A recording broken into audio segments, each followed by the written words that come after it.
ಪ್ರಿಯರೇ, ದಿನದ ಬದುಕಿಗೊಂದು ಕ್ರಿಸ್ತನ ಈ ದನಿ ನಮ್ಮೆಲ್ಲರಿಗೂ ಪ್ರೇರಣೆಯಾಗಲಿ. ಪೂಜ್ಯ ಕನ್ಯಾ ಮರಿಯಮ್ಮನವರ ಭೇಟಿಯ ಹಬ್ಬ ಮೇ 31, 2024 ಶುಕ್ರವಾರ. ಸಂತ ಲೂಕನು ಬರೆದ ಪವಿತ್ರ ಶುಭ ಸಂದೇಶದಿಂದ ವಾಚನ. 1ನೇ ಅಧ್ಯಾಯ 39ರಿಂದ 56ರವರೆಗಿನ ವಚನಗಳು.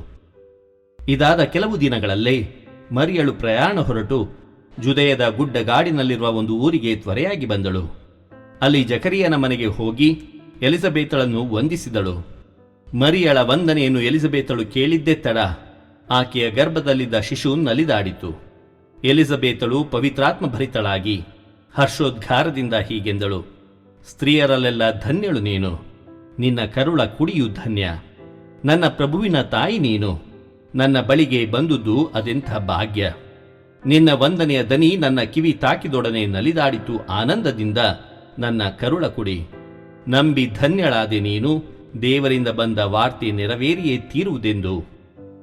ಆಗ ಹೀಗೆಂದು ಮರಿಯಳು ಹೊಗಳಿದಳು, ಎನ್ನ ಮನ ಮಾಡುತ್ತಿದೆ ಸರ್ವೇಶ್ವರನ ಸ್ತುತಿ, ಉಲ್ಲಾಸಿಸುತ್ತಿದೆ ಮುಕ್ತಿದಾತ ದೇವನಲ್ಲಿ. ತನ್ನ ದಾಸಿಯ ದೀನತೆಯನ್ನು ನೆನಪಿಗೆ ತಂದುಕೊಂಡನಾತ. ಧನ್ಯಳೆಂದು ಹೊಗಳುವರೆನ್ನನು ಇಂದಿನಿಂದ ಸರ್ವಜನಾಂಗ. ಏಕೆನೆ ಮಾಡಿಹ ನಿನಗೆ ಸರ್ವಶಕ್ತನು ಮಹಾತ್ಕಾರ್ಯ, ನಿಜಕ್ಕೂ ಆತನ ನಾಮಧೇಯ ಪರಮಪೂಜ್ಯ.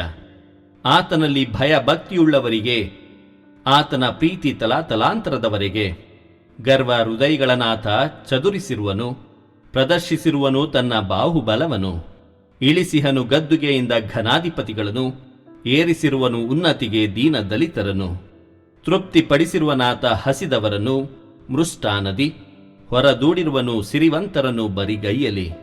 ನೆರವಾದನು ತನ್ನ ದಾಸ ಇಸ್ರಾಯೇಲನಿಗೆ, ಪೂರ್ವಜರಿಗಿತ್ತ ವಾಗ್ದಾನದ ಮೇರೆಗೆ. ಮರೆಯಲಿಲ್ಲ ಆತ ಕರುಣೆ ತೋರಲು ಅಬ್ರಹಾಮನಿಗೆ, ಅವನ ಸಂತತಿಗೆ ಯುಗಯುಗಾಂತರದವರೆಗೆ. ಪ್ರಭುವಿನ ಶುಭ ಸಂದೇಶ. ಕ್ರಿಸ್ತರೇ ನಿಮಗೆ ಸ್ತುತಿ ಸಲ್ಲಲಿ. ಚಿಂತನೆ. ನಿಮ್ಮ ಜೀವನದಲ್ಲಿ ಕ್ರಿಸ್ತನ ಆಂತರಿಕ ಉಪಸ್ಥಿತಿಯನ್ನು ನೀವು ಗುರುತಿಸಿರುವಿರಾ? ನೀವು ದೇವರನ್ನು ವಿಶ್ವಾಸದ ಕಣ್ಣುಗಳಿಂದ ವೀಕ್ಷಿಸಿ ಅವರನ್ನು ಈಗಾಗಲೇ ಗುರುತಿಸಿರುವಿರಿ ಎಂದರೆ ನೀವು ಧನ್ಯರು.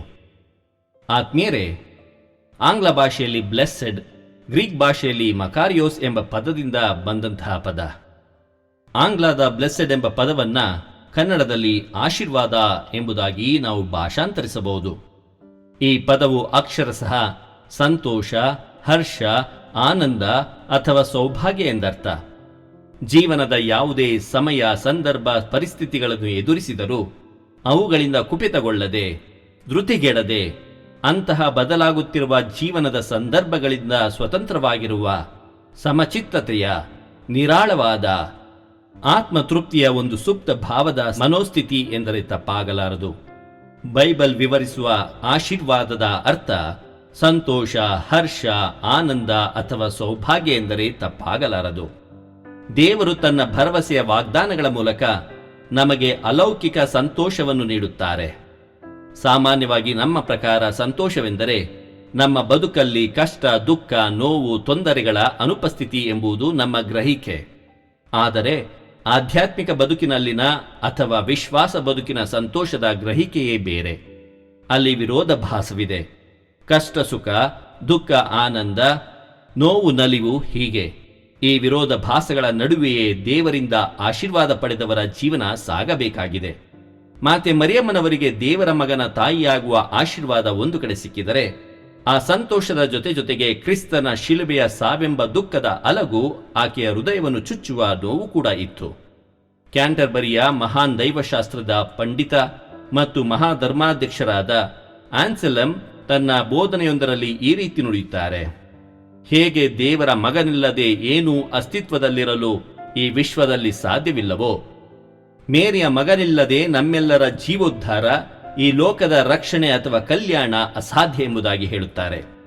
ದೇವರಿಂದ ಆರಿಸಲ್ಪಡುವುದು ಒಂದು ಅದ್ಭುತವಾದ ಸವಲತ್ತು, ಹೌದು, ನಿಜ.